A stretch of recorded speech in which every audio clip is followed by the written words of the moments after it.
Bu, jelas. Oke.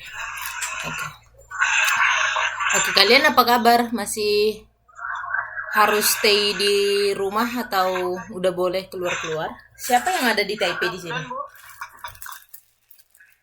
dirumahkan dulu di rumah, keluar. Nggak ada keluar ya? Sama sekali nggak boleh keluar? Nggak boleh, soalnya udah zona merah. Udah zona 3, udah merah. Oh, jadi di Taipei semuanya udah nggak boleh keluar ya? Saya boleh Bu. Oh, masih boleh. Soalnya kan pakai online. Boleh, tapi pakai surat gitu. Pakai surat. Oh, surat pengantarnya dari mana dapatnya? Dari panti, dari kantor di sini Bu, di tempat saya kerja. Oh, gitu ya. Gitu. Iya, jam keluarnya kemana aja, tanda tangan. Baliknya jam berapa. Kalau lewat nanti di denda Bu. Gitu ya? Iya, biar kapok kita nggak keluar-keluar Bu. Oh, kalau di Hualien masih boleh keluar. Karena baru kemarin baru ada kasusnya 3 orang di Hualien. Jadi kita masih boleh keluar tapi nggak boleh makan di luar ya. Bawa ke rumah. Gitu. Wah. Oke. Baiklah, semuanya jaga kesehatan ya. Stay care. Iya, semoga segera reda semuanya biar aktivitas semakin normal. Karena sudah mulai pusing ya. Ngerjain semuanya dari rumah.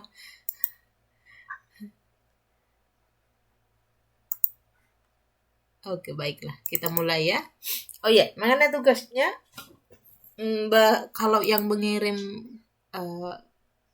kemarin dan hari ini belum saya koreksi ya, tapi yang sudah ngirim sudah saya koreksi dan nilainya sudah saya input di LMS itu. Mohon dicek.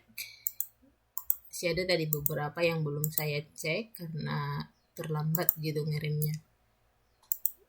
Jadi untuk tugas yang kedua,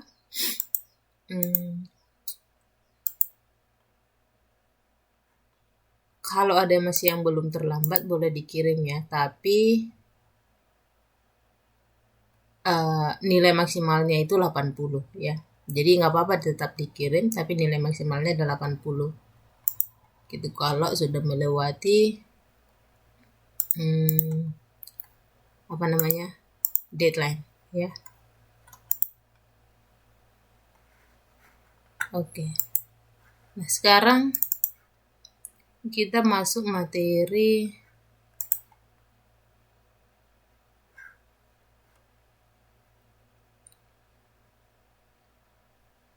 kepemimpinan dalam perubahan organisasi. Oh iya, kemarin belum selesai yang ini ya, yang faktor manusia dalam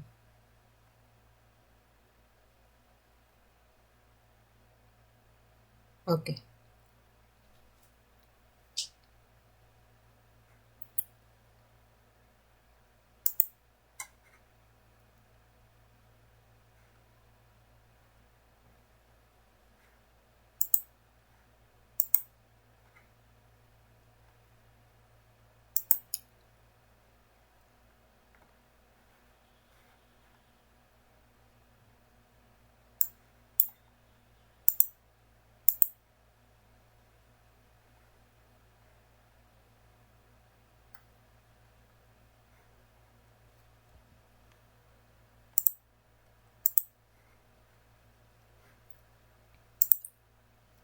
Oke, yang ini ya. Jadi kalau dalam perubahan organisasi itu karena sebuah organisasi itu melibatkan manusia ya, termasuk dalam perubahan yang terjadi dalam sebuah organisasi. Nah, jadi kalau manusia itu menghadapi sebuah perubahan itu butuh waktu untuk beradaptasi. butuh waktu untuk beradaptasi. Nah, dan respon manusia terhadap perubahan itu tidak selalu sama. Karena apa? Karena melibatkan emosi. Karena melibatkan emosi dari karyawan atau bahkan pimpinan itu sendiri. Nah, jadi bagaimana sih caranya kita menghandle ya atau mengendalikan faktor emosi tersebut? Gitu. Jadi yang dikatakan di dalam kenapa kita perlu membahas faktor emosi ini, karena pada saat perubahan organisasi itu faktor emosi dari manusia itu sangat signifikan pengaruhnya, sangat signifikan. Karena apa? Ketika emosi itu diabaikan, proses perubahan itu bisa berjalan tidak baik. Jadi, faktor emosi itu bisa menjadi pendorong bahkan penghambat berhasilnya sebuah perubahan dalam organisasi.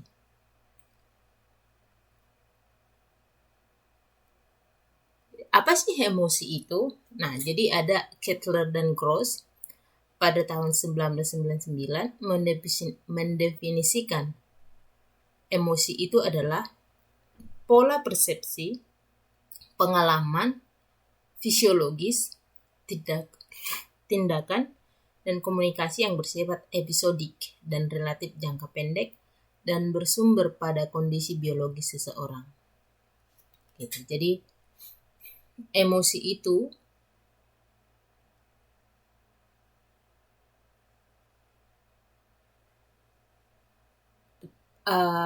jangkanya itu tidak panjang, itu jangka pendek. Dan sumbernya itu adalah kondisi biologis seseorang. Nah, jadi emosi itu sangat sering kita ya, kalau misalnya kita dalam menerjemahkan ke bahasa Indonesia, kita bilang, saya emosi nih, gitu. Saya emosi nih. Kita cenderung mengkategorikan emosi itu pada amarah, gitu. Kita cenderung mendefinisikan emosi itu pada amarah. Seperti misalnya nih, kok emosi? Dia bawaannya emosian gitu. Itu bukan hal yang seperti itu. Nah, jadi di sini emosi itu sebenarnya ada dua ya. Emosi positif dan emosi negatif. Gitu. Nah, cenderung kita, apalagi orang Indonesia nih, cenderung kita mengkategorikan emosi itu ke emosi negatif. Ke emosi negatif ya. Emosi negatif seperti amarah, benci, itulah emosi negatif gitu. Tapi sebenarnya ada emosi positif. Emosi positif ini, contohnya ketika kita merasa iba dengan seseorang, ketika merasa senang, itu emosi. Jadi emosi itu perasaan ya, perasaan. Jadi yang kita gambarkan di sini adalah faktor emosi yang di sini adalah emosi yang positif. Jadi lebih pada emosi yang positif. Emosi karyawan itu ya, jadi emosi karyawan yang kita hadapi ketika terjadi perubahan gitu. Apa sih yang terjadi pada perasaan karyawan? Apa sih yang akan terjadi pada kondisi fisiologis individu yang terlibat dalam perubahan itu sendiri. Nah, jadi emosi itu tidak selamanya negatif ya. Tidak selamanya negatif. Jadi ada emosi positif, ada emosi negatif. Nah, jadi emosi itu bersumber juga pada kondisi biologis seseorang. Gitu. Bukan serta-merta ketika kita melihat sesuatu atau kita mengalami sesuatu, semuanya itu langsung berdampak pada emosi kita. Gitu. Tapi terkadang juga itu berasal dari kondisi biologis. Tapi emosi itu misalnya itu lamanya itu jangka pendek ya, jangka pendek. dan bersifat episodik. Maksudnya episodik itu berepisode. Jadi misalnya sedih, perasaan sedih itu merupakan emosi gitu. Tapi emosi ketika dia masih disebut bersifat emosi itu ketika misalnya sedih selama 1 hari lah maksimalnya, sedih selama 1 hari, terus atau 1 minggu 2 minggu misalnya, kalau misalnya mengalami duka mungkin 2 minggu. Tapi ketika lebih dari 3 bulan, 4 bulan dia masih terus merasa sedih, itu bukan emosi lagi gitu, tapi sudah masuk ke tahap yang lainnya, sudah ke tahap psikologis seperti depresi gitu. Jadi yang di sini dikatakan emosi yang kita bicarakan nantinya di situ itu bersifat episodik, berepisode dan relatif jangka pendek, bukan jangka panjangnya. Kalau jangka panjang itu sudah masuk ranahnya orang psikologi. Jadi yang kita bicarakan di sini adalah yang bersifat jangka pendek.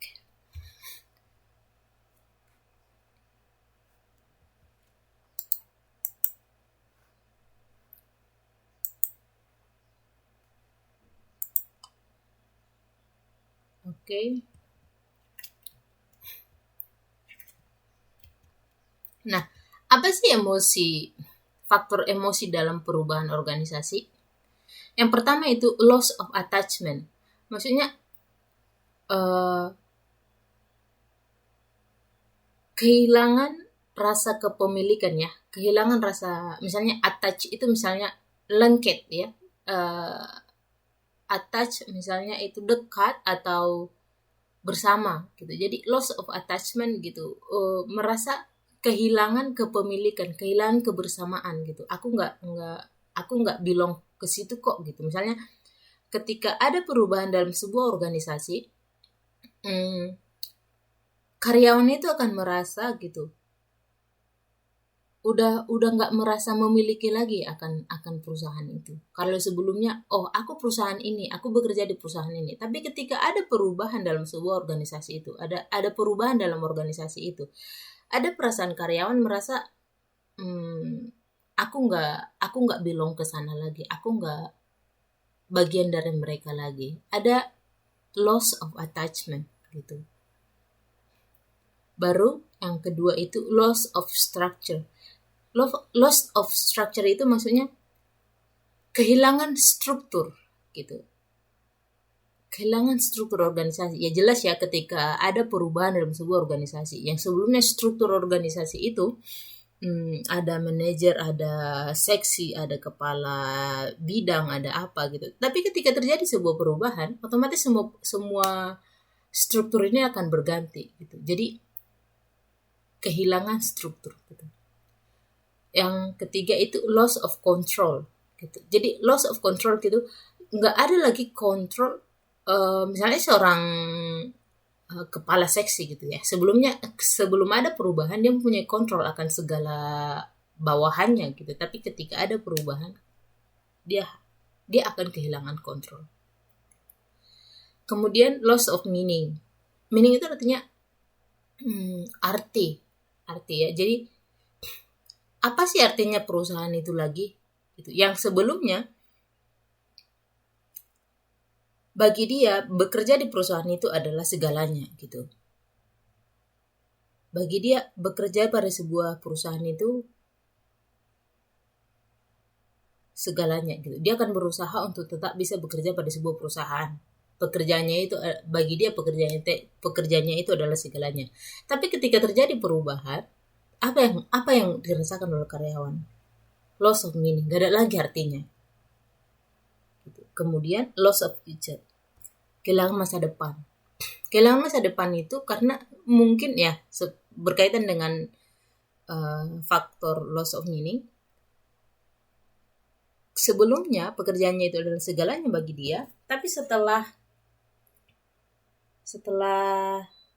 adanya perubahan, dia akan mengalami sebuah loss of future, kehilangan masa depan gitu. Nah, Jadi itu yang disebut dengan faktor emosi dalam perubahan organisasi ya.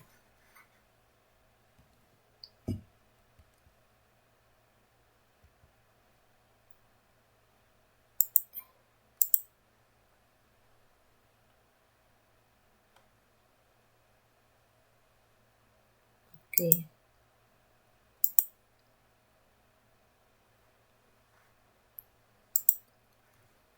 Nah, selanjutnya itu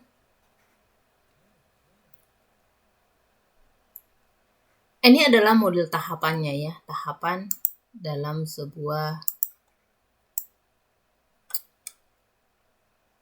perubahan di mana emosi yang terjadi adalah ini.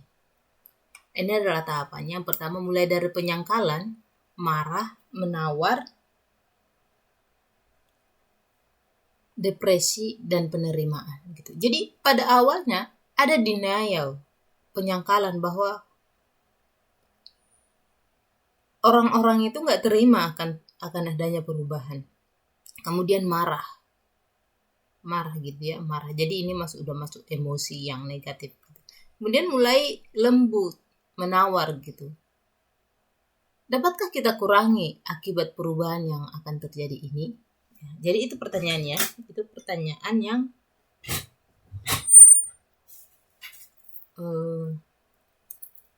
sering terjadi, cenderung terjadi ketika terjadi perubahan organisasi. Selanjutnya adalah depresi. Perubahan apa yang harus dilakukan sehingga bisa tetap bertahan terus. Jadi ini ya. Terus yang kelima itu penerimaan. Dengan melakukan perubahan-perubahan tersebut, apakah eksistensi masih mungkin? Jadi yang pertama menyangkalan bahwa kita sih sebenarnya nggak perlu melakukan perubahan. Itu dalam proses penyangkalan.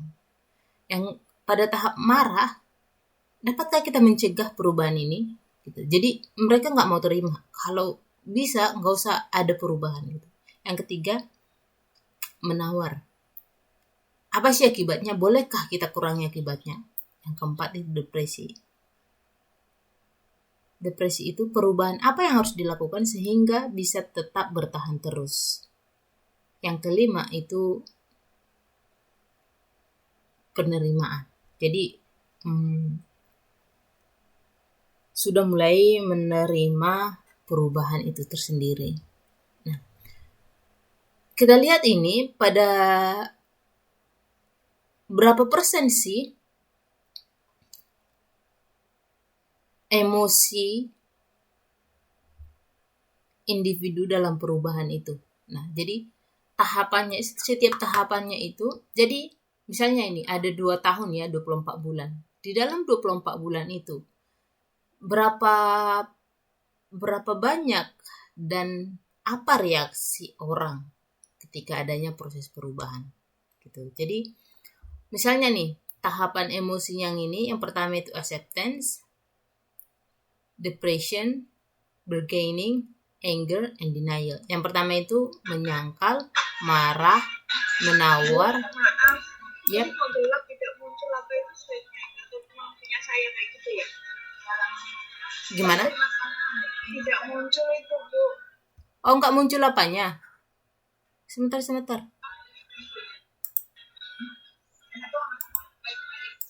coba lagi ya.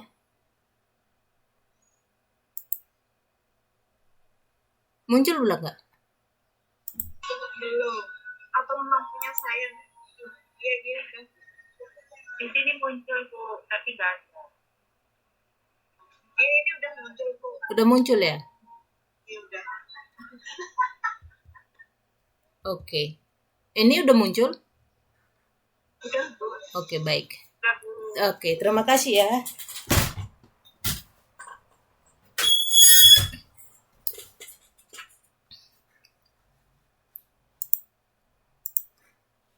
Oke, jadi ini dalam tabel ini kita lihat ya, ada beberapa tahapan emosi yang tadi itu. Kita lihat dari yang pertama itu penerimaan, depresi, menawar, marah, dan penyangkalan.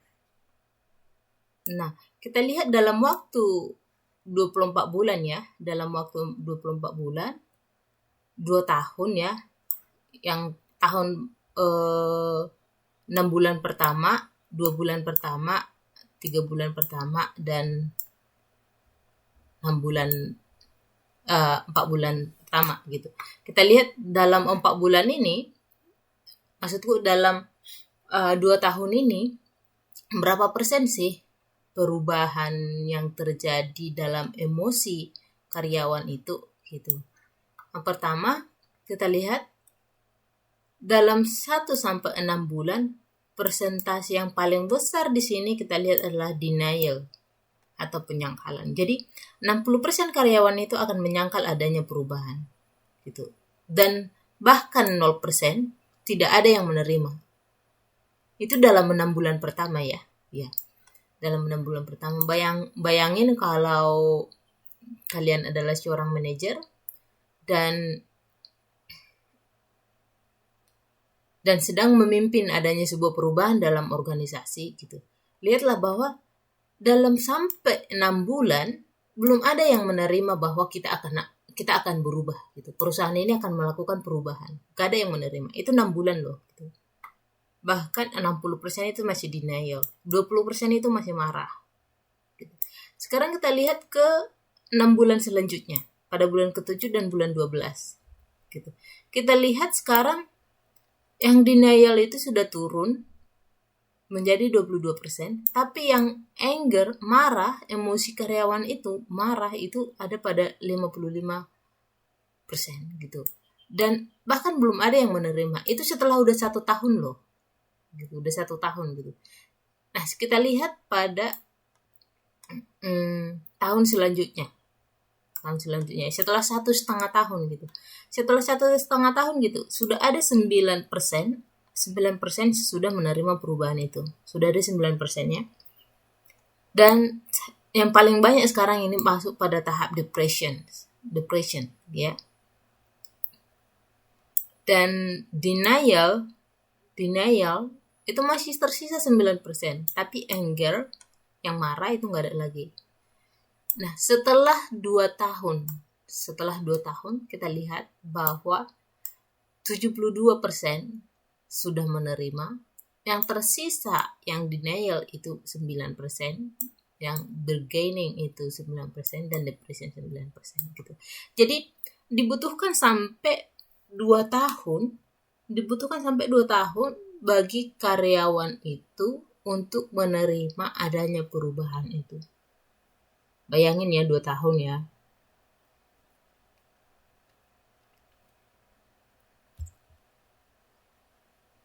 Nah, tapi pengelolaan emosi karyawan itu akan menjadikan organisasi lebih fleksibel, adaptif, dan memudahkan pengelolaan saling ketergantungan antar unit organisasi maupun antar individu. Jadi emosi dalam sebuah perusahaan itu harus dikelola. Kalau tidak, dampaknya itu akan lebih besar. Jadi Hui pada tahun 2005 memperkenalkan ada 2 konsep organisasi berbasis emosi, yaitu keseimbangan emosional balancing, dan kapabilitas emosional atau emotional capability. Jadi keseimbangan emosional itu perlu ya. Maksudnya keseimbangan emosional itu kita harus mempunyai emosi positif dan emosi negatif. Itu bahaya kan ya, ketika seseorang nggak bisa marah, ketika seseorang nggak bisa sedih, adanya hanya ceria aja, senang aja, nggak pernah sedih. Itu nggak seimbang emosionalnya. Atau ada nggak kalian yang kenal seseorang gitu? Dia hanya sedih melulu. Dia hanya komplain melulu. Ya, ada yang senang, ada yang sedih lah, enggak semuanya kayak gitu. Iya. Jadi harus ada keseimbangan emosional gitu. Harus ada keseimbangan emosional. Nah, dan juga ada kapabilitas emosional. Kapabilitas emosional ini artinya bagaimana sih kapasitas emosi kita menerima sebuah kejadian. Apakah ketika sesuatu terjadi, emotional reaction kita seperti apa? Misalnya nih terjadi sesuatu gitu. Ada orang yang menanggapinya slow aja. Ada orang menanggapinya berlebihan gitu. Nah, jadi kapabilitas emosional itu seperti apa? Misalnya nih, pernah nggak sih kalian menjumpai bos yang moody? Moody maksudnya atau teman lah atau siapa gitu yang moody. Iya, maksudnya moodnya itu naik turun gitu. Sebentar sudah senang, sebentar bad mood gitu. Jadinya harus ngomong sama dia itu harus diangkat-angkat gitu, harus dia disanjung-sanjung baru emosinya, baru moodnya itu bagus. Kalau enggak moodnya itu rendah gitu. Itu salah satu kapabilitas emosionalnya itu enggak bagus gitu. Jadi gimana sih kita menghandle emosi itu? Itu disebut dengan kapabilitas. Apakah kita bisa menghandle emosi itu dengan baik gitu. Jadi Hui memperkenalkan dua konsep organisasi berbasis emosi. Yang pertama itu keseimbangan emosional dan kapabilitas emosional. Bagaimana kapasitas emosi kita ketika berhadapan dengan sesuatu. Gitu. Nah, jadi di sini kita lihat ya. Oke.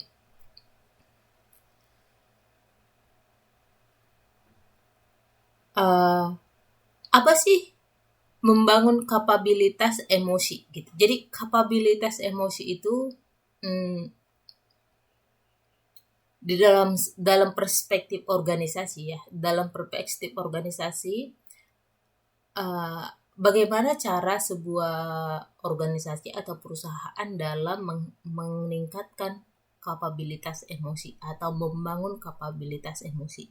Ketika kita memperkenalkan bahwa perusahaan ini akan mengadakan perubahan gitu. Lalu bagaimana cara kita agar kapabilitas emosi karyawan itu dibangun? Yang pertama, ketika ada usulan perubahan,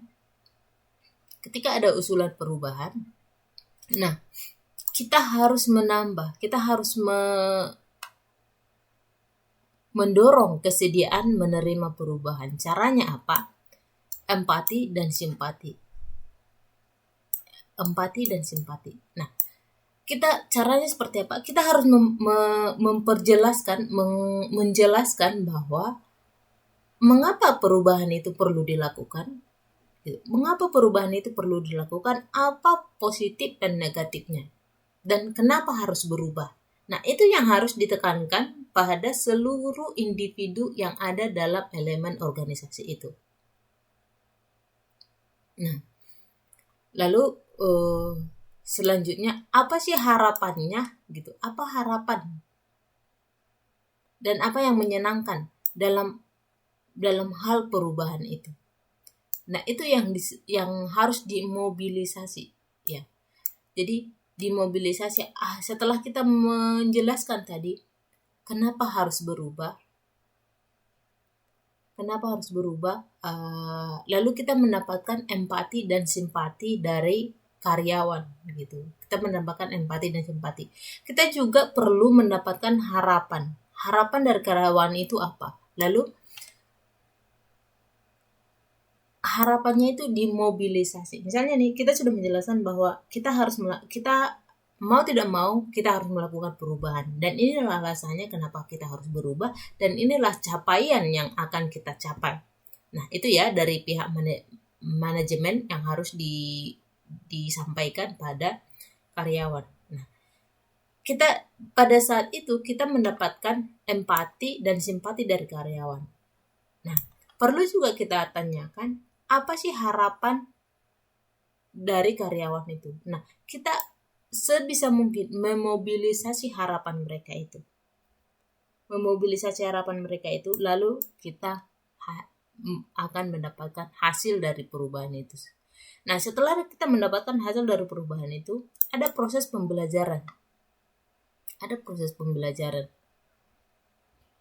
Nah, lalu kembali pada kesediaan menerima perubahan. Nah, jadi ini dalam hal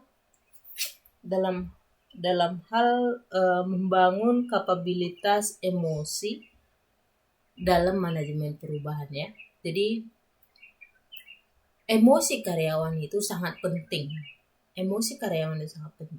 Nah, jadi perlu mengkomunikasikan mengapa dilakukan perubahan dalam sebuah perusahaan dan apa target yang akan dicapai dan bagaimana prosesnya itu.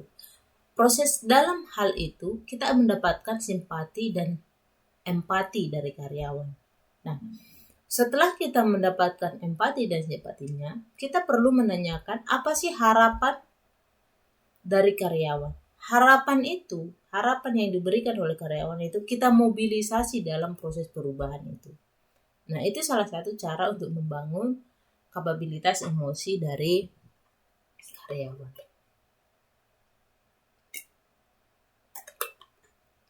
Oke.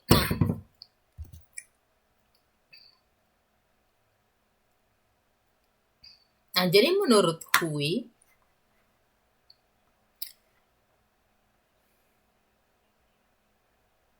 ini ya, dalam emosi yang terjadi adalah seperti ini, ada aktivasi tinggi ini pada puncak tertinggi ya emosi seseorang.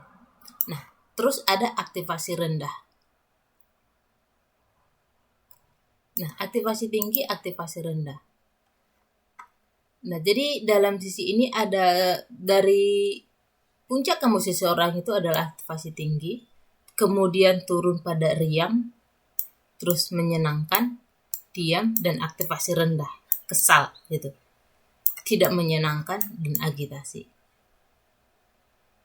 Nah, jadi dalam pola ini, dalam diam, tenang, dan terstimulasi dan kejutan, ada emosi di sini tidak menyenangkan tapi aktivasinya tinggi. Terus di sini menyenangkan tapi aktivasi rendah. Ini menyenangkan, aktivasi tinggi, tidak menyenangkan, aktivasi rendah. Nah, jadi ini semacam tipologi ya. Jadi yang paling baik itu adalah menyenangkan dan aktivasi tinggi. Ini menurut Hui. Nah, jadi paradigma tentang emosi itu ada dua. Jadi paradigma tentang emosi itu maksudnya, jadi ada paradigma, ada anggapan ya. Paradigma itu anggapan di yang baru dan yang lama. Jadi paradigma yang lama dia secara umumnya mengabaikan bahwa emosi itu tidak penting dalam sebuah organisasi. Bahkan ketika kita mengakomodasi faktor emosi dalam organisasi, itu akan memberikan dampak negatif pada organisasi tersebut. Jadi dalam paradigma lama itu, mereka bilang bahwa emosi itu tidak penting, ya. Tidak penting dipertimbangkan dalam sebuah perusahaan. Karena itu tidak real dan irasional. Nah, itu dalam paradigma lama. Nah, tapi dalam paradigma baru, emosi itu penting. Emosi karyawan itu penting. Nah, itu secara umumnya ya. Oke, sekarang kita lihat bahwa perbandingannya perbandingan paradigma baru dan paradigma lama. Jadi, paradigma baru itu dibilang bahwa asumsi tentang emosi berperan penting dan berkaitan dengan interpretasi serta mengarahkan tindakan dan motivasi. Jadi, asumsinya tentang emosi, bahwa emosi itu berperan penting. Nah, di paradigma lama ini, emosi adalah irasional. Emosi itu tidak penting. Emosi dan kognisi merupakan dua hal yang bertentangan. Emosi negatif berdampak negatif terhadap organisasi. Nah, jadi bisa dibandingkan ya paradigma baru dan paradigma lama tentang seberapa penting emosi itu dalam sebuah organisasi. Nah, paradigma baru mengatakan emosi itu berperan penting. Paradigma lama menjelaskan bahwa emosi itu tidak penting dan irasional. Emosi negatif itu berdampak negatif terhadap organisasi. Nah, itu asumsi yang ada dalam paradigma ini. Sekarang kita lihat mengenai emosi dan perubahan. Nah, jadi di dalam paradigma baru dikatakan bahwa emosi bagian dari pengalaman perubahan dan memberikan insight terhadap pengalaman perubahan. Nah, paradigma lama asumsi mengenai emosi dan perubahan. Fear and stress mendominasi proses perubahan.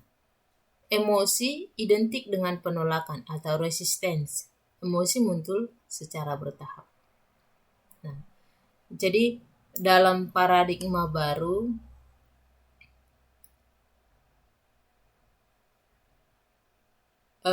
emosi bagian dari pengalaman perubahan.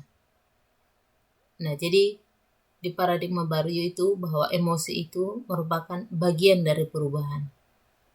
Tapi di paradigma lama, stres dan ketakutan itu mendominasi proses perubahan. Nah, jadi itu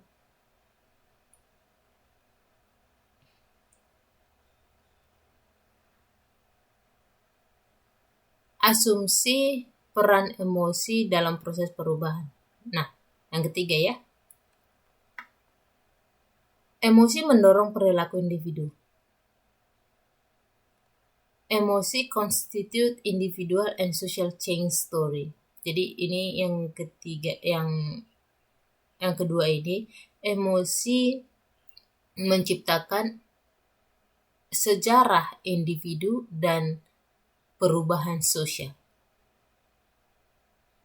Jadi emosi di sini mendorong perilaku individu dan menciptakan sejarah pribadi dan masyarakat. Tapi di paradigma lama, asumsi peran emosi dalam proses perubahan, emosi itu bersifat dysfunctional. Dysfunctional artinya tidak berfungsi ya. Emosi menghambat perubahan organisasi. Jadi dalam paradigma lama itu emosi menghambat perubahan organisasi. Nah, padahal pada paradigma baru, implikasi penanganan emosi dalam organisasi dan perubahan, mengakui emosi dan menangani secara serius, analisa emosional landscape untuk tindakan manajerial, implikasi penanganan emosi dalam organisasi dan perubahan, manage emotional away, usahakan fase emosional sependek mungkin, hindarkan munculnya emosi negatif. Nah, jadi di paradigma lama itu sebisa mungkin emosi itu diredam. Gitu. Jadi mau kamu suka atau tidak dengan perubahan itu, emosimu itu tidak penting. Perasaanmu itu akan kita abaikan. Yang penting adalah proses perubahan ini berjalan lancar. Karena emosional itu adalah irasional. Emosi yang ada itu adalah berdampak negatif. Itu dalam paradigma lama. Dan pada paradigma baru, emosi itu penting. Mari kita pertimbangkan emosi yang sedang terjadi pada karyawan. Gitu ya. Jadi ini dua perbandingan paradigma tentang emosi.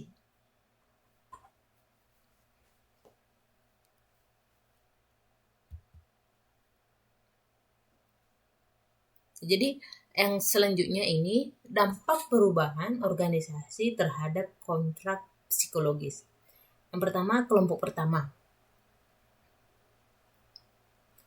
menganggap tidak ada kontrak yang dilanggar.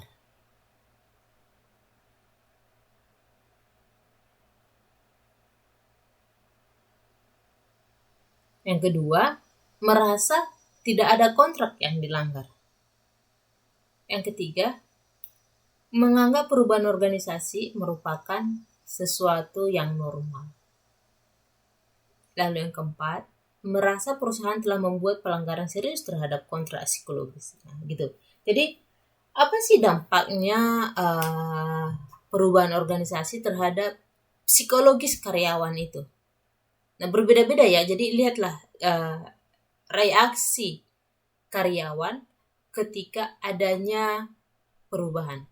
Yang pertama, jadi misalnya psikologis karyawan itu adalah sebuah kontrak.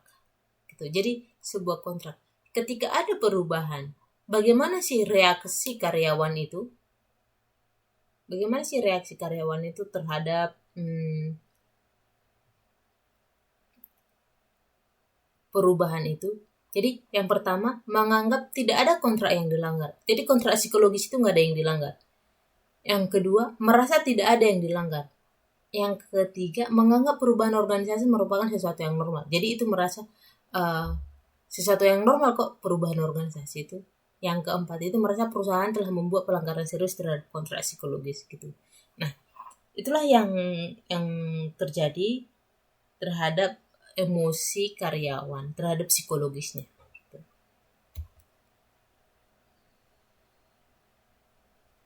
Nah, di sini ada cara mengelola manusia saat implementasi perubahan. Nah, jadi ketika manajer itu telah mengimplementasikan perubahan gitu. Karena kita tahu bahwa perubahan itu terkadang tidak enak ya. Bagaimana sih caranya mengimplementasikannya?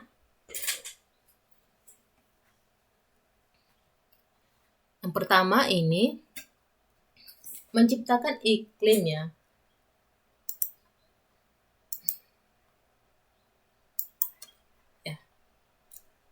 Menciptakan iklim yang mendukung. Jadi iklim yang mendukung itu ya, iklim. Apa sih iklim? Apa sih cuaca? Apa bedanya iklim dan cuaca?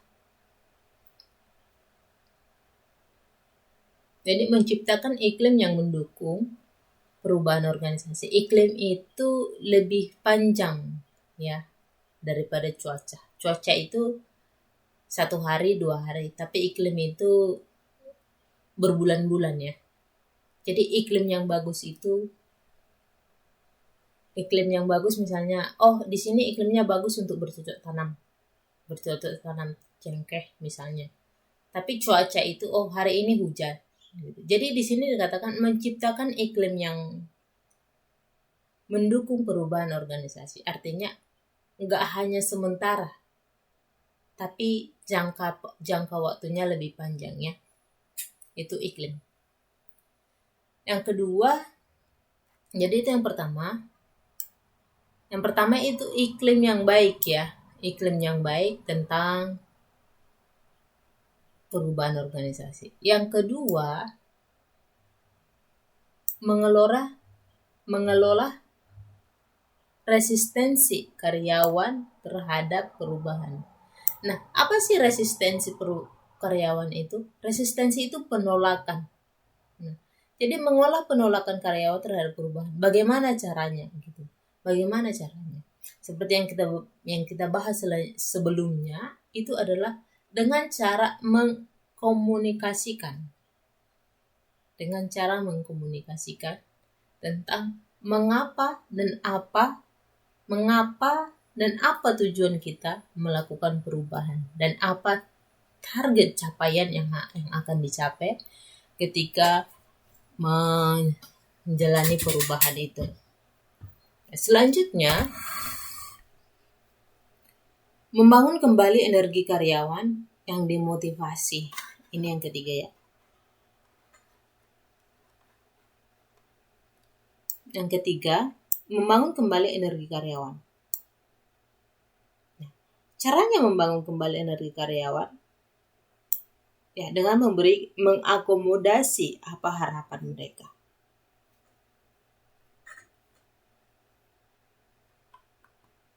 Yang keempat, membekali karyawan keterampilan yang dibutuhkan. Nah, jadi seperti ini ya. Dari dulu bagaimana dari cara manual ke cara teknologi. Cara manual ke otomatis ya. Jadi ketika misalnya dengan cara manual dengan harus print kertas, misalnya di kantor-kantor ya, harus print kertas, harus jilid buku misalnya, harus jilid ini. Sekarang kita semuanya serba elektronik.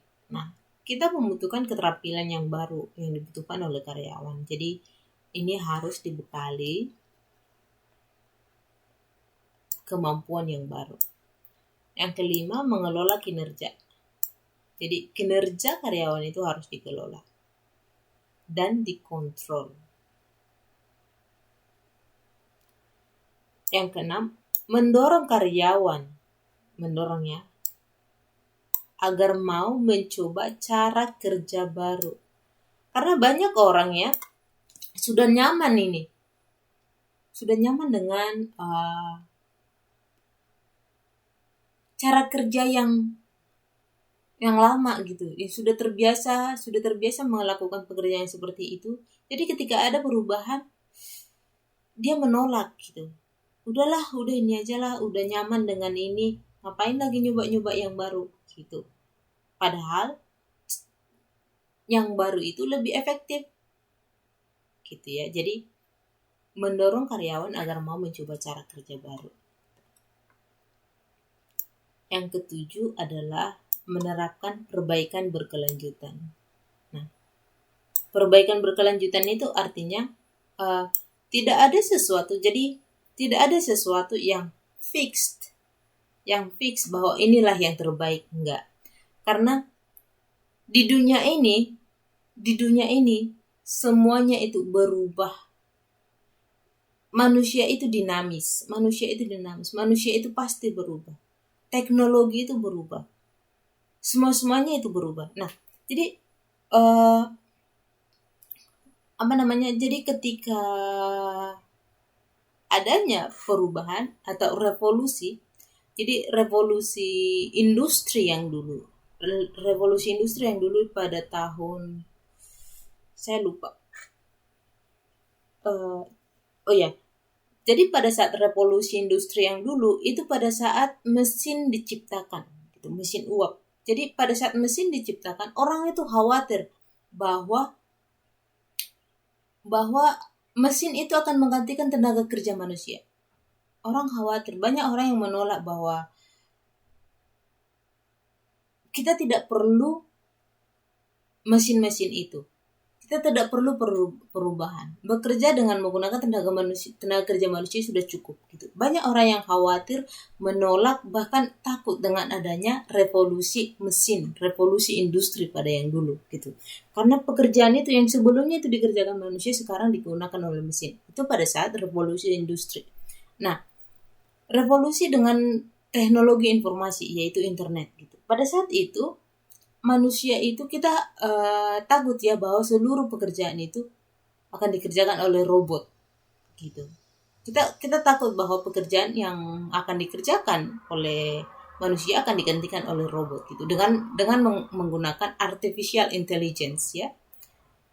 Bahwa sekarang orang-orang akan menggunakan tenaga kerja robot atau menggunakan yang dulunya perusahaan itu masih menggunakan marketing manual.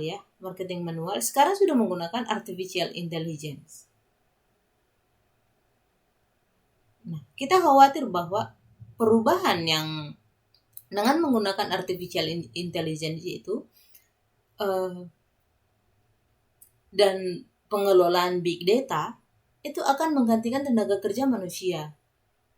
Bahkan yang jurusan-jurusan tertentu juga akan hilang, seperti jurusan akuntansi, seperti jurusan apa gitu akan hilang karena itu semuanya bisa dikerjakan oleh mesin bisa dikerjakan oleh robot, bisa dikerjakan dengan menggunakan artificial intelligence. Jadi perubahan-perubahan yang seperti ini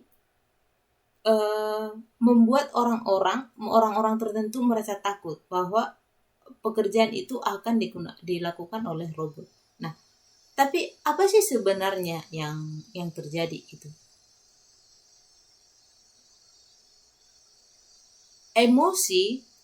Emosi orang-orang di dalam proses perubahan ini perlu dikendalikan. Dan ini tidak berakhir di sini. Ada proses perbaikan berkelanjutan gitu. Jadi perubahan itu tidak berhenti dalam sebuah titik. Tidak akan stop dalam sebuah titik. Jadi perubahan itu akan tetap berlanjut, tetap berkelanjutan gitu. Tetap, karena apa? Karena ada inovasi, ada riset gitu yang terus melakukan perbaikan gitu. Nah, jadi sebuah sistem pun itu tidak fixed. Itu tidak tetap. Ada terus perubahan yang akan terjadi. Jadi kita sebagai manusia, kita harus open atau terbuka dengan adanya perubahan gitu. Jangan merasa nyaman dengan suatu kondisi tertentu. Suatu waktu perubahan itu akan terjadi. Nah, jadi perbaikan itu berkelanjutan. Tidak ada sebuah titik yang fix bahwa di sanalah sesuatu itu menetap, tidak akan berubah. Enggak. Gitu. Jadi adanya perbaikan berkelanjutan. Yang ke-8 ini memastikan bahwa load pekerjaan dikelola secara efektif. Load pekerjaan ini artinya beban pekerjaan, ya. Memastikan bahwa beban pekerjaan itu dikelola secara efektif. Nah, jadi ketika terjadi proses perubahan gitu, ketika sudah diimplementasikan perubahan, otomatis karyawan itu akan mengerjakan sesuatu yang baru. Nah, tapi dipastikan bahwa beban pekerjaan karyawan itu dikelola secara efektif, tidak berlebihan dan juga tidak terlalu mudah. Ya. Karena kalau berlebihan itu akan overload. Kalau terlalu mudah, karyawan itu akan bosan. Gitu. Oke, jadi ini tentang emosi karyawan ya, emosi karyawan.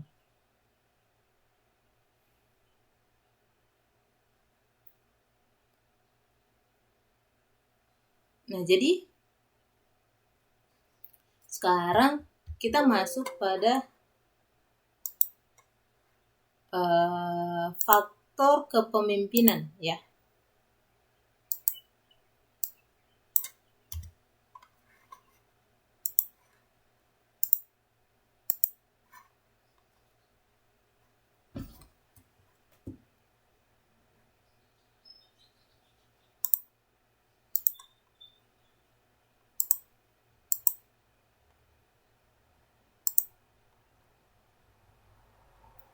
Oke, kita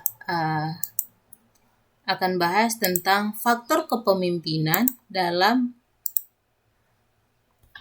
perubahan organisasi. Jadi, faktor kepemimpinan itu sangat penting ya. Karena seorang leader itu akan membawa kemana kita akan pergi.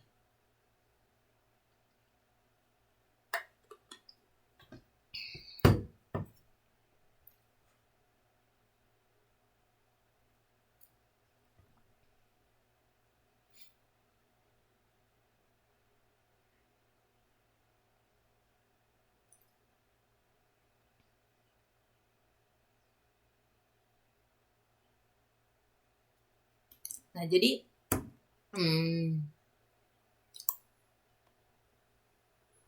kepemimpinan dalam perubahan organisasi. Nah, di sini kita akan membahas tentang gimana sih pemimpin yang efektif itu dalam memimpin perubahan dalam organisasi itu. Gitu. Jadi,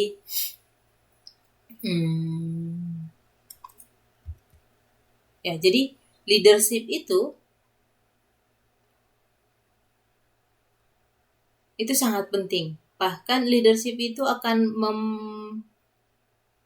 menentukan apakah hasil yang kita capai itu bagus atau tidak. Nah, apa sih tujuannya pemimpin itu? Mengakomodasi segala sesuatunya.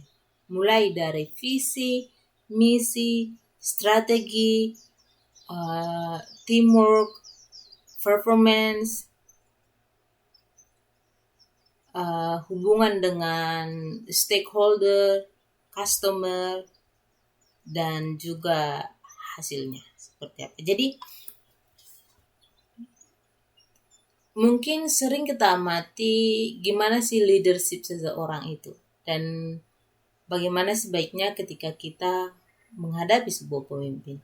Nah, dan pemimpin yang seperti apakah sebaiknya yang akan memimpin perubahan dalam sebuah organisasi. Nah, jadi setiap pemimpin itu punya kelebihan dan kekurangan tersendiri ya. Jadi kalau kita lihat ya, pemimpin negara kita misalnya dari pemimpin presiden yang pertama, kedua, ketiga, keempat, sampai yang sekarang gitu. Yang pertama seperti apa? Yang kedua seperti apa? Yang ketiga seperti apa? Ya. Yang pertama itu sangat sangat Presiden Soekarno ya. Karismanya ya, karisma memimpinnya itu sangat bagus. Yang kedua seperti apa? Bagus juga, tapi otoriter. Yang ketiga seperti apa? Gitu. Jadi leadership itu sangat penting dalam sebuah organisasi. Nah, jadi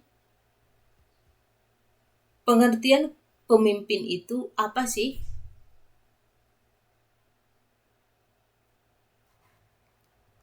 Nah, yang pertama, pengertian kepemimpinan di sini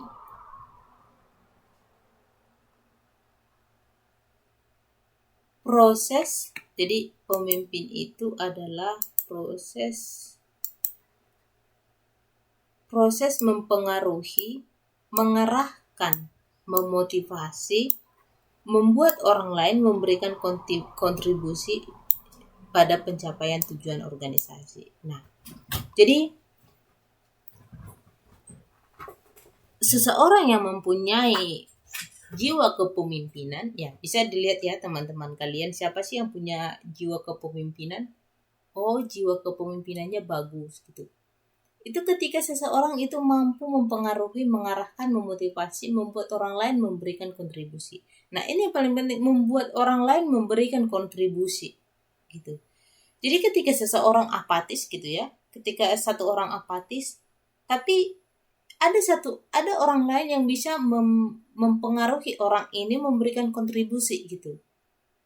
Nah, itu artinya dia mempunyai jiwa kepemimpinan, dia mempunyai jiwa pemimpin gitu. Jadi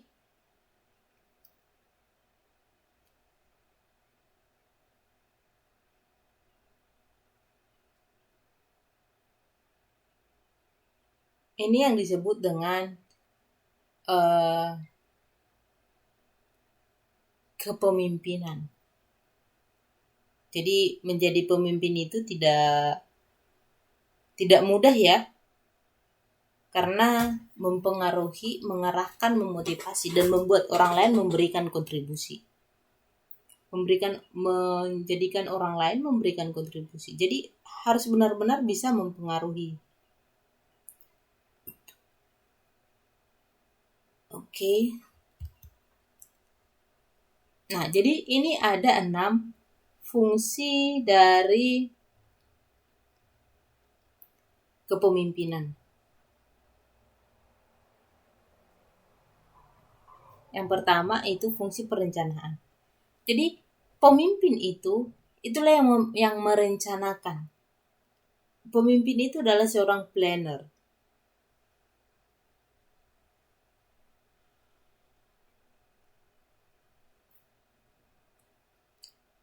Yang kedua, fungsi memandang ke depan. Jadi seorang pemimpin itu harus optimis. Pandangannya itu ke depan. Apapun yang terjadi di sini, tapi pandangannya itu ke depan. Pengembangan loyalitas. Jadi seorang pemimpin itu harus bisa menciptakan kesetiaan bagi anggotanya, ya, kesetiaan bagi anggotanya. Jadi pemimpin yang baik harus mempunyai anggota yang loyal.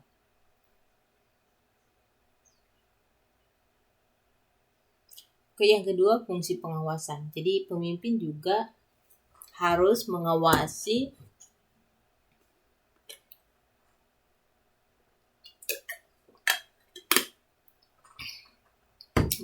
karyawan ya, mengawasi bawahan. Jadi ada keenam fungsi ini dari pengawasan ini. Terus pengambil keputusan gitu. Jadi ketika terjadi sesuatu, yang mengambil keputusan adalah pemimpin. Yang keenam adalah memberi motivasi gitu. Jadi ketika terjadi sesuatu hal gitu, sesuatu hal yang sedih atau apa gitu, pemimpin itu harus bahkan memberikan motivasi, bukan ikut-ikut tenggelam dalam suasana. Jadi pemimpin itu harus kuat, tangguh. Ya. Oke. Nah, peran kepemimpinan ini ada 5.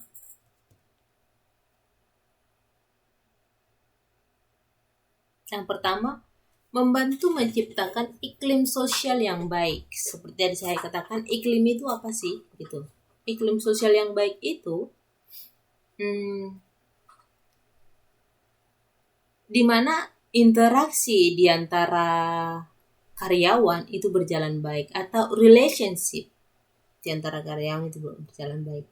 Jadi seorang pemimpin itu tidak boleh menciptakan adanya apa sih istilahnya, anak emas, anak bawang gitu. Itu tidak boleh gitu. Jadi seorang pemimpin yang baik itu tidak boleh ada anak emas, ada anak bawang gitu. Semuanya sama. Karena ketika ada anak emas, ada anak bawang, apa yang terjadi? Adanya kecemburuan di antara sosial, adanya kecemburuan di antara karyawan itu. Jadi pemimpin itu harus menciptakan iklim sosial yang baik. Nah, yang kedua, membantu kelompok untuk mengorganisasikan diri.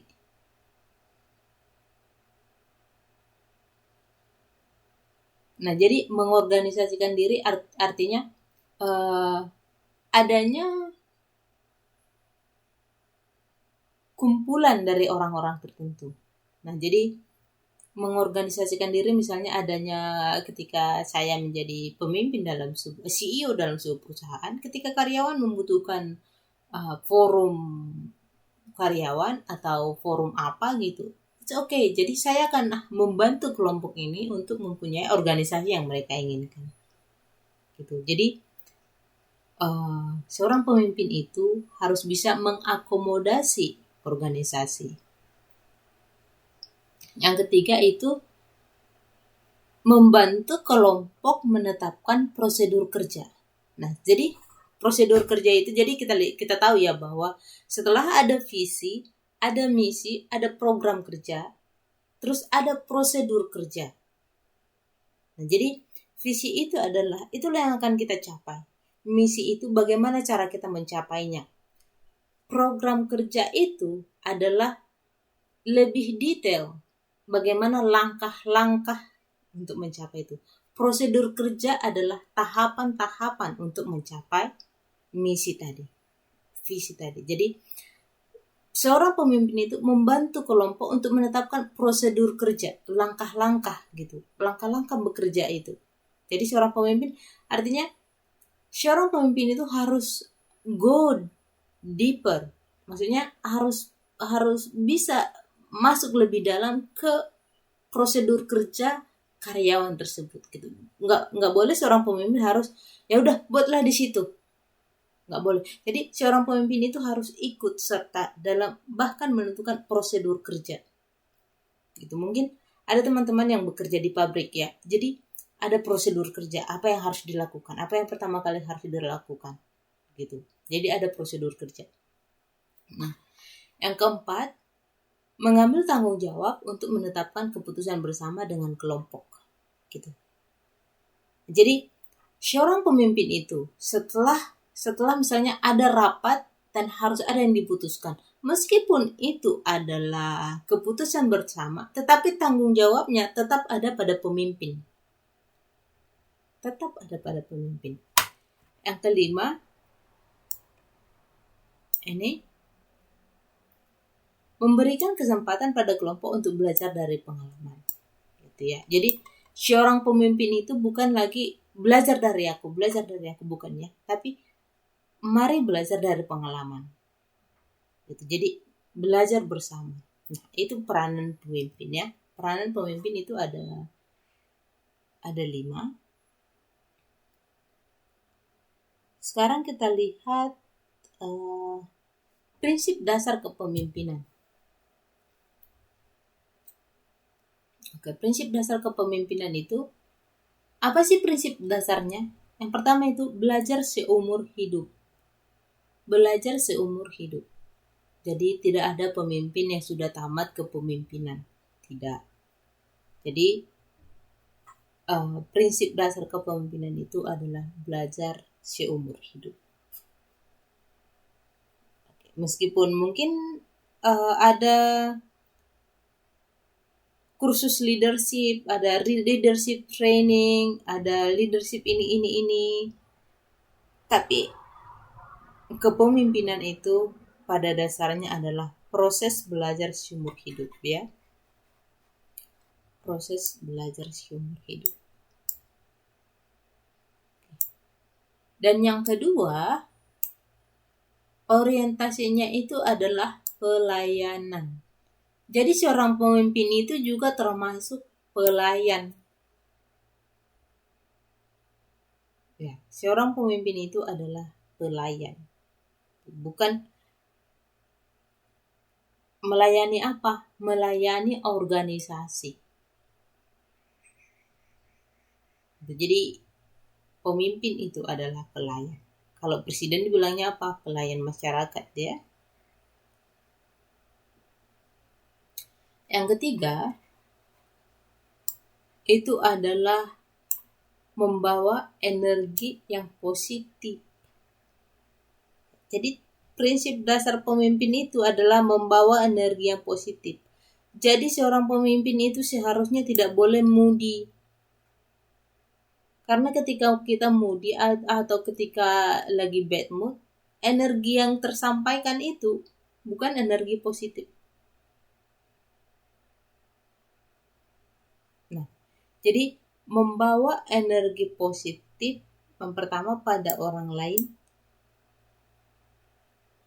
Jadi ketika misalnya nih kita baru melihat pemimpin kita, yang kita lihat pagi hari kita datang ke kantor, terus bos kita lewat gitu, lalu ngomong ke kita. Ketika dia setelah dia selesai ngomong, yang kita serap adalah energi positif dari dia. Kita harus bekerja lebih giat gitu. Tapi ketika yang kita dapatkan adalah energi negatif, itu bukan pemimpin tapi bos.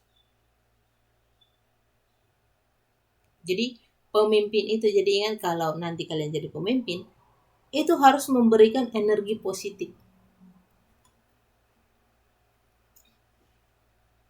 Yang selanjutnya itu keseimbangan dalam kehidupan. Ya, keseimbangan dalam kehidupan. Terus melihat kehidupan sebagai tatanan, sinergi, latihan pengembangan diri. Jadi ini prinsip dasar kepemimpinan, bahwa pemimpin itu belajar seumur hidup, berorientasi pada pelayanan, dan membawa energi positif.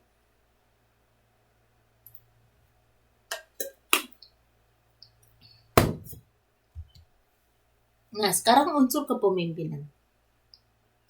Unsurnya itu apa sih?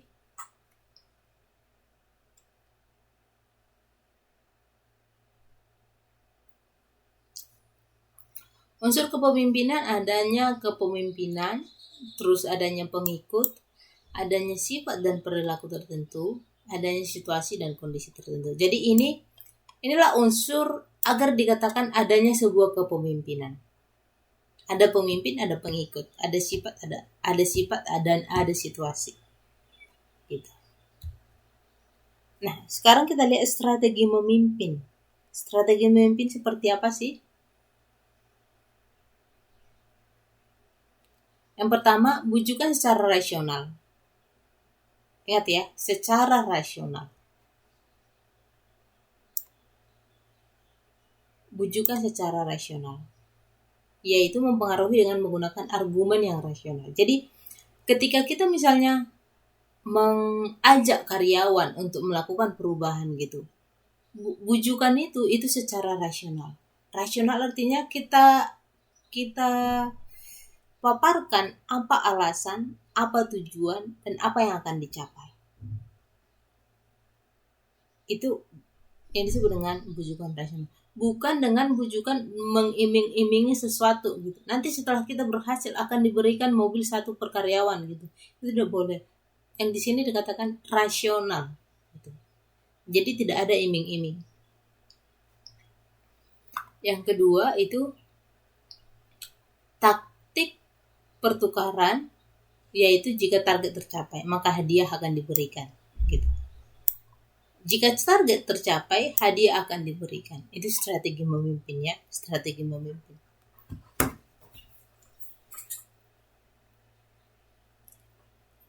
Yang ketiga, permintaan yang legitimate, yaitu permintaan yang sesuai aturan yang sah.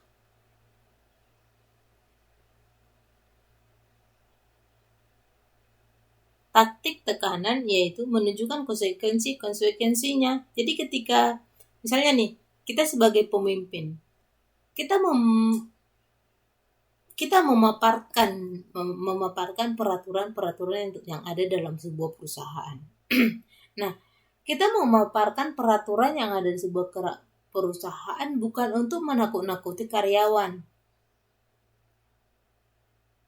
tapi kita memaparkan dengan menunjukkan konsekuensi jika ada pelanggaran pada peraturan ini. Gitu. Jadi kita lebih menunjukkan apa sih konsekuensinya jika kamu melakukan ini dan apa konsekuensinya jika kamu tidak melakukannya. Gitu. Jadi itu taktik tekanan, bukan menakut-nakuti, tapi kita menunjukkan peraturan dan apa konsekuensinya. Gitu. Yang kelima, daya tarik personal yaitu menggunakan perkawanan secara personal. Nah, tapi di sini juga kita harus punya barrier, juga punya batasan tersendiri ketika kita mempunyai hubungan personal atau hubungan secara pribadi dengan karyawan. Misalnya ada orang ketika bos misalnya di kantor, ketika kita pulang dari kantor, maka hubungan kita dengan bos itu udah selesai. Nggak ada hubungan pribadi dengan bos gitu.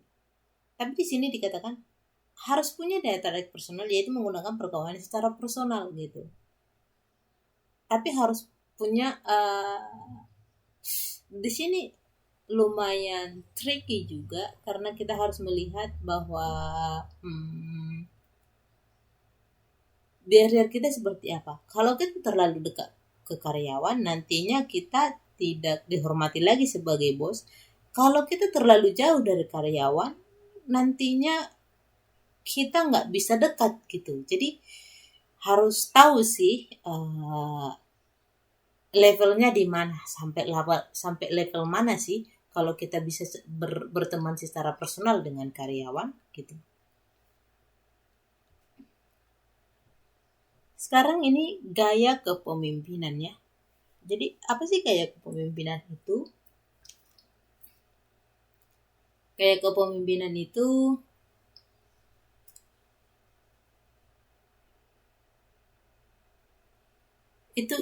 ciri khas orang pemimpin kepada anggotanya. Itu gaya kepemimpinannya. Gimana sih ciri khasnya? Terus menurut ini Tannenbaum dan Smith 1959 ada 3 gaya kepemimpinan. Yang pertama continuum dan managerial grid. Dan yang ketiga itu kepemimpinan 3 dimensi. Yang pertama kita lihat ya, gaya kepemimpinan continuum itu seperti apa. Ini. Jadi kita lihat yang pertama. Semakin ke sebelah kiri dia, sorry, sebentar ya, saya ganti ini. Semakin ke sebelah kiri ini, dia kepemimpinan Pak yang berpusat pada atasan.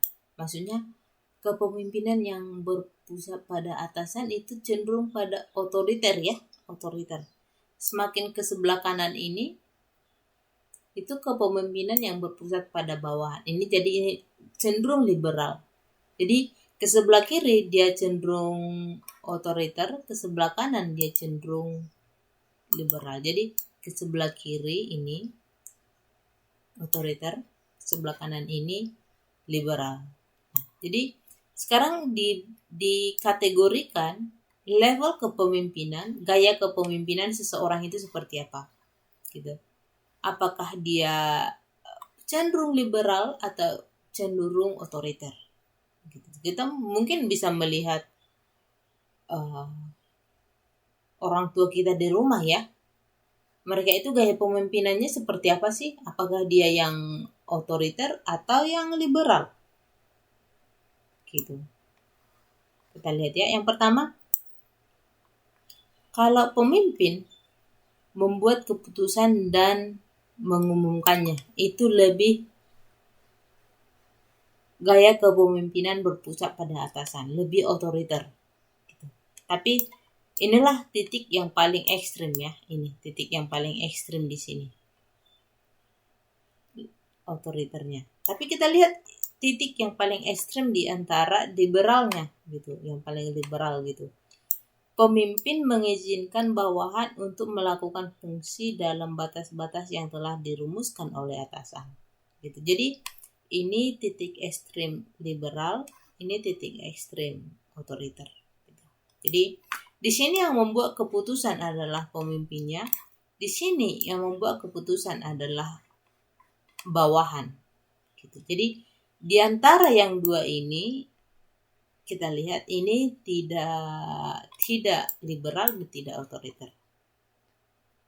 Nah, sekarang kita lihat ini pemimpin menjual keputusan. Pemimpin memberikan ide dan mengundang pertanyaan. Pemimpin memberikan keputusan sementara yang bisa diubah. Pemimpin memberikan persoalan, meminta saran-saran dan membuat keputusan.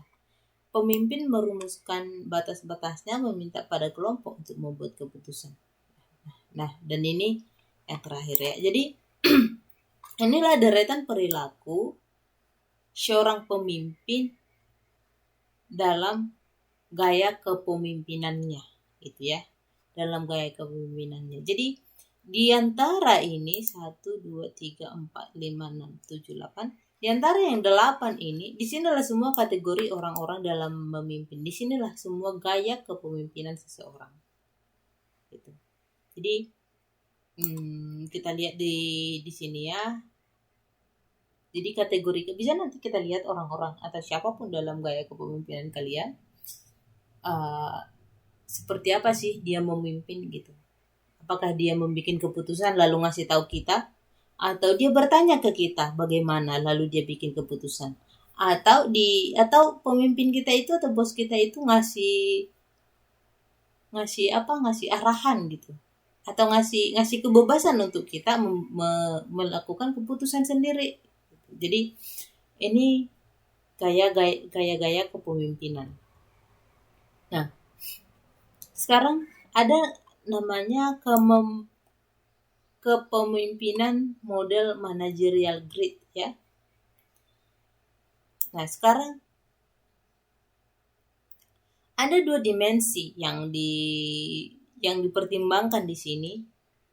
Yang pertama adalah perhatian pada tugas. Itu dimensi pertama ya, ini pada horizontalnya. Tapi pada vertikalnya itu perhatian pada hubungan orang gitu. Nah, jadi ketika memberikan sebuah tugas, pemimpin itu harus memikirkan apakah tugas itu, apakah orientasinya pada tugas itu tercapai atau hubungannya tercapai. Apakah memperhatikan bagaimana hubungan dengan karyawan atau gak peduli hubungan dengan karyawan, yang penting tugas ini selesai. Apakah orang yang seperti itu?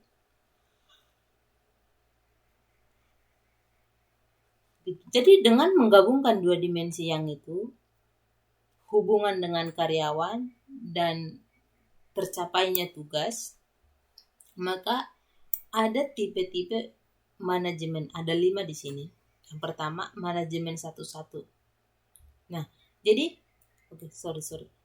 Di sini di titik kalau kita gambarkan nih garis koordinat gitu ya. Di poin 0.0 ini rendah ini rendah, tapi semakin ke atas dia tinggi, semakin ke kanan dia tinggi. Jadi manajemen 1.1 itu hubungan pada karyawan itu rendah, perhatian pada tugas juga rendah. Nah, manajemen 1.9 itu hubungan dengan karyawan itu tinggi, tapi perhatian pada tugas itu rendah. Nah, sekarang di manajemen 5.5 ini ada hubungan dengan karyawan itu 5 dan perhatian pada tugas itu 5. Jadi setengah-setengah ya. Setengah-tengah. Ini manajemen 9.1 ini kebalikan dari manajemen 1.9. Nah, yang paling baik adalah manajemen 9,9. Pada saat ini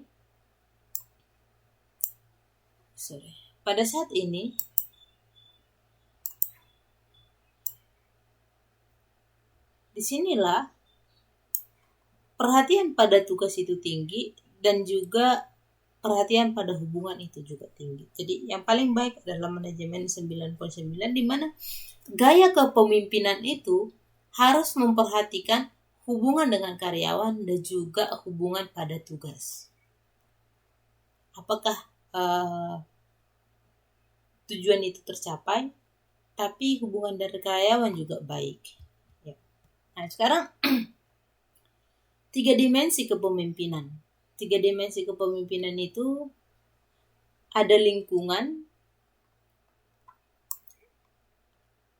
ada dasar, dan ada efektif atau tidak efektif. Ya.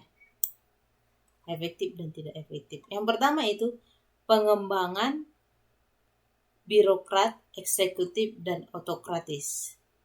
Yang kedua, hubungan terpadu, terpisah, pengabdian. Yang selanjutnya misionaris, otokrat, kompromi, lari dari tugas gitu. Jadi dalam yang 3 dimensi ini yang apa sih yang paling efektif? Jadi ini 3 dimensi gaya kepemimpinannya. Nah, tipe-tipe dalam kepemimpinan itu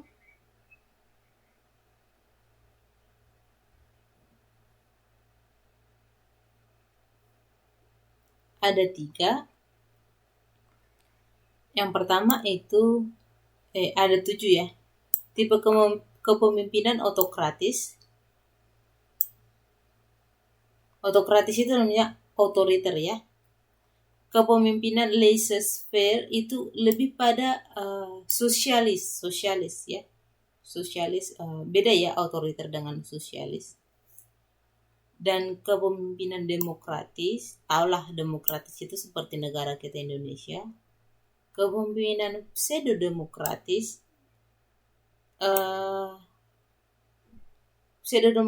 lebih mendekati pada demokratis gitu. Yang kelima itu tradisional, rasional, dan kolektif. Kolektif itu artinya berkelompok-kelompok. Nah, itu tipe dalam kepemimpinan. Jadi jenis tipe kepemimpinan yang diserter ada yang pertama, diserter itu adalah gaya kepemimpinan terburuk dengan karakteristik kurangnya perhatian baik terhadap produksi dan manusia. Itu diserter ya. Ini diserter. Terus ada tipe misionaris. Itu orientasinya adalah manusia dan kurang pemahaman tentang produksi. Ya, ini. Jadi misionaris itu fokus utamanya adalah manusia, tetapi kurang pemahaman terhadap produksi. Nah, selanjutnya adalah kompromi. Ini adalah gaya yang seimbang. Gaya yang seimbang di mana perhatian secara merata antara produksi dan manusia. Kemudian ada autokrat. Ini kepemimpinan yang berorientasi pada produksi. Terlalu banyak perhatian pada produksi, tapi kurang pada manusia. Nah, sekarang eksekutif adalah puncak gaya kepemimpinan di mana perhatiannya pada produksi dan manusia sangatlah besar. Gitu ya. Ada tipe kepemimpinan, ada 5 tipe kepemimpinan. Nah, sekarang kita lihat autokratik ya, autokratik. Jadi autokratik itu langsung mengatakan pada anggotanya, lakukan ini, do this, kerjakan ini, gitu. Datang ke kantor, kerjakan ini, gitu. Tapi laissez-faire ini, lakukan ini, do this, or that is as you see fit, atau lakukan ini, atau lakukan seperti apa yang baik menurutmu. Nah, itu laissez-faire. Sementara demokratik, apa yang dikatakan? What do you think we should do? Dia bertanya pada anggotanya, apa menurutmu yang harus kita lakukan? Lalu anggotanya itu memberi saran. Itu yang demokratik. Nah, selanjutnya model-model dalam kepemimpinan. Ada transformasional, visioner, dan situasional. Transformasional yaitu proses untuk mengubah dan mentransformasikan individu agar mau berubah dan meningkatkan kualitas diri. Nah, itu kepemimpinan transformasional. Kepemimpinan visioner yaitu kemampuan memimpin dalam menciptakan, mengkomunikasikan, dan mengimplementasikan pemikiran-pemikiran ideal yang diyakini sebagai cita-cita organisasi di masa depan. Nah, jadi kepemimpinan visioner ini, pemimpinnya itu melihat ke depan seperti apa. Dan kepemimpinan situasional itu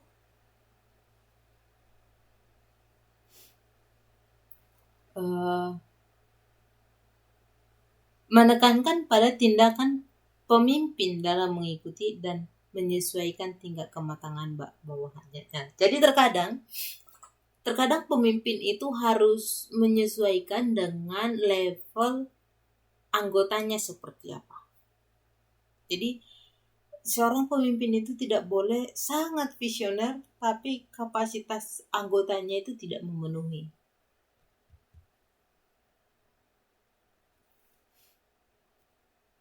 Nah, orientasi pemimpin itu diawali dari pertama simulasi intelektual. Simulasi intelektual itu menciptakan ide baru dan pemberdayaannya. Terus karisma dan inspirasi, mengatasi resistensi perubahan. Konsiderasi individual, motivasi dan dorongan. Nah, jadi ini faktor-faktor kepemimpinan transformasional, yaitu ada intelektual, karisma, dan konsiderasi individual. Oke. Nah, pendekatan dalam kepemimpinan. Bagaimana sih cara pendekatan dalam kepemimpinan? Itu ada 4. Yang pertama itu power influence approach. Pendekatan pengaruh kekuatan gitu. Nah, yang pertama power base and usage, penggunaan kekuatan dan effectiveness kriteria. Nah, dan kriteria efektivitas gitu. Jadi yang pertama itu menggunakan power atau kekuatan seorang pemimpin itu. Nah, jadi pemimpin itu berusaha menggunakan powernya untuk meningkatkan efektivitas dari anggotanya. Yang kedua itu trade approach, yaitu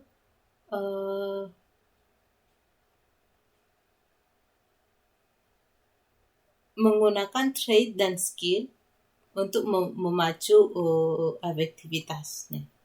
Terus behavior approach atau perilaku. Nah, bagaimana perilakunya leader itu, bagaimana intervensinya, dan bagaimana hasilnya. Terus kemudian situational approach, pendekatan situasional, dan bagaimana leader itu, sikapnya pemimpin itu, dan efektif, dan bagaimana keefektifannya. Itu pendekatan dalam kepemimpinan. Terus apa sih perbedaan antara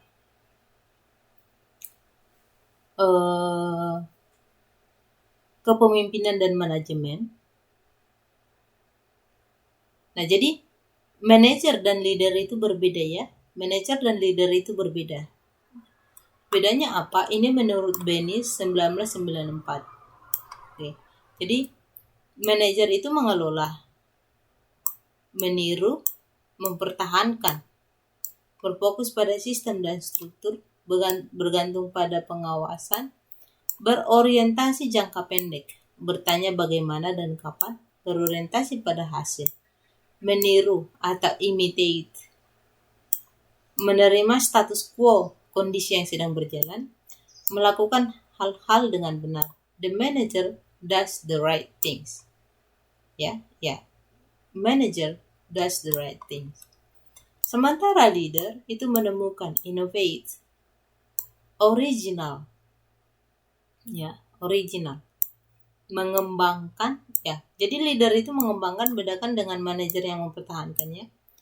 Berfokus pada orang, sementara manajer berfokus pada sistem dan struktur.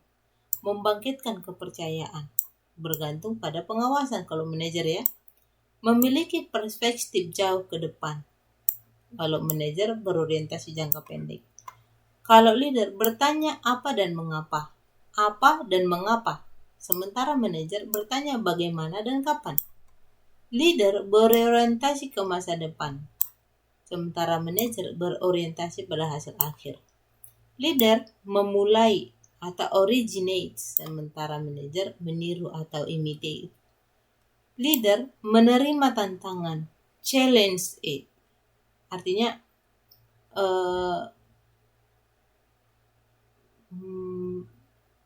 menerima tantangan ya. Sementara manajer itu menerima status quo, kondisi yang sedang berjalan. Gitu. Leader melakukan hal-hal yang benar, sementara manajer melakukan hal-hal dengan benar. The manager does the right thing, sementara the leader does the right things.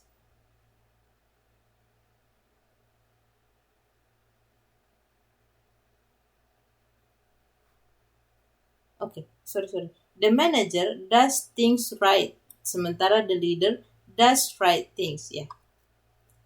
Jadi leader itu melakukan hal-hal yang benar, sementara manajer melakukan hal-hal dengan benar. Jadi the manager does things right, sementara the leader does right things.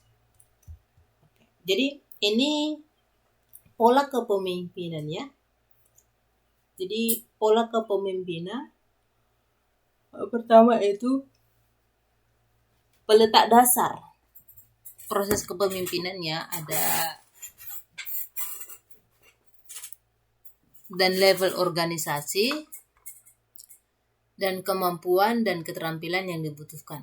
Nah, yang pertama untuk eselon puncak ya, eselonnya kalau ada di pemerintahan sering dengan eselon gitu di kementerian.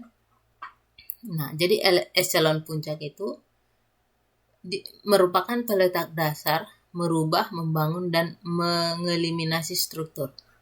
Nah, kemampuan dan keterampilan yang dibutuhkan itu perspektif, sistem, dan karisma. Nah, kognitif itu perspektif seperti apa, afektifnya itu karismanya seperti apa. Jadi harus mempunyai karisma ya. Interpolasi, menambah atau mengurangi struktur, itu level menengah. Perannya sangat penting, yaitu perspektif subsistem itu dua arah, mengintegrasikan hubungan primer dan sekunder. Terus untuk proses administrasi merupakan menggunakan struktur berjalan itu yang level organisasinya itu level bawah. Dan kognitifnya adalah pengetahuan teknis, memahami peraturan yang berlaku. Afektifnya memberi perhatian terhadap keseimbangan antara reward dan punishment. Oke. Nah, fokus dalam menggeser karyawan, yang pertama itu mengendalikan karyawan, fokusnya sekarang adalah membiarkan karyawan berbuat, ya. Jadi kita tidak mengendalikan karyawan, tapi membiarkan karyawan berbuat. Kemudian melakukan tindakan ke menjadi sesuatu. Membicarakan ke mendengarkan. Menyelesaikan masalah ke membangun budaya kreatif. Dari rasional ke institusi. Berorientasi jangka pendek ke berorientasi jangka panjang. Hidup pada masa lalu atau masa depan ke hidup pada masa kini. Bernaung di bawah birokrasi ke membangun jejaring. Hard times menjadi soft times. Nah, jadi itulah fokus dalam kepemimpinan itu. Jadi bagaimana seorang pemimpin itu fokusnya menggeser ke 9 aspek ini. Ya. Gitu. Jadi itu fokusnya seorang pemimpin.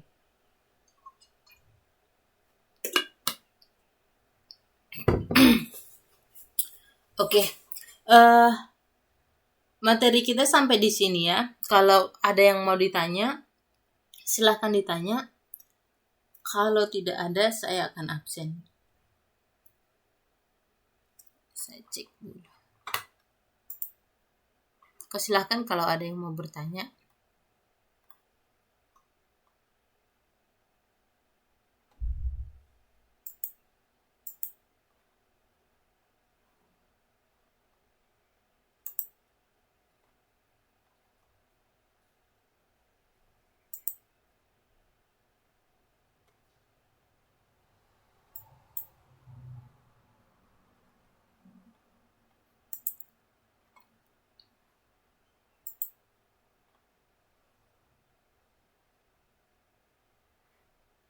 Oke. Ada yang mau ditanya? Silakan.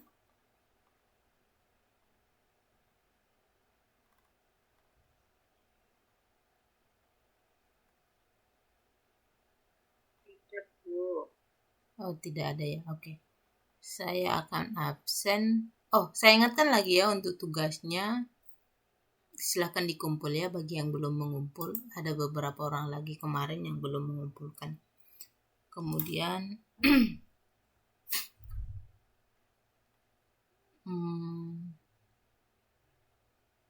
Oke, saya akan absen ya. Dimulai dari IPA.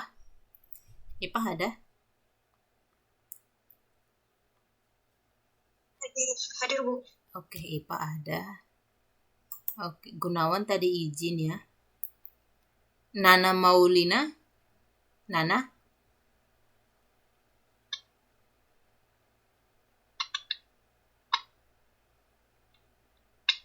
Nana ada enggak ya?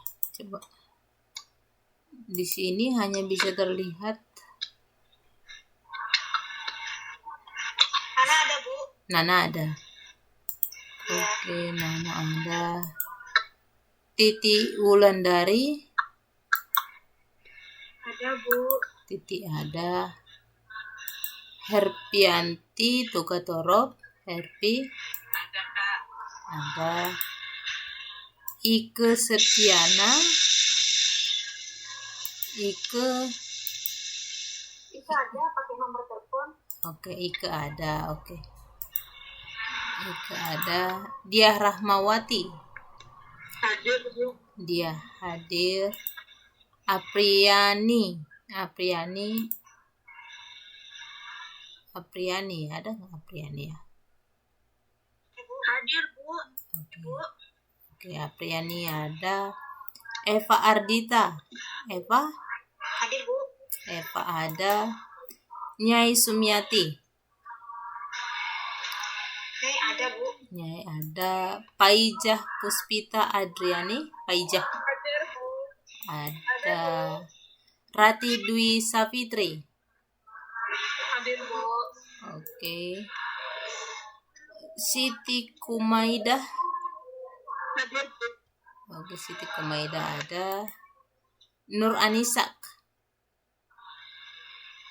Hadir Bu. Nur ada. Ada. Tusira. Ada Bu. Ada. Jainul Aryardani. Jainul ada ya. Ada. Muhammad Nurhadi. Hadir. Ada. Oke. Endar Ajiat Moko. Endar? Hadir. Ya, Endar ada. Agus Susyanti. Hadir. Agus. Oke. Mika Asli Asih. Mika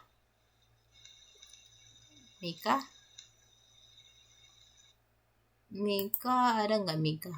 Mika hadir. Oke, Mika hadir. Susmiati. Hadir. Oke. Titin Isari. Titin.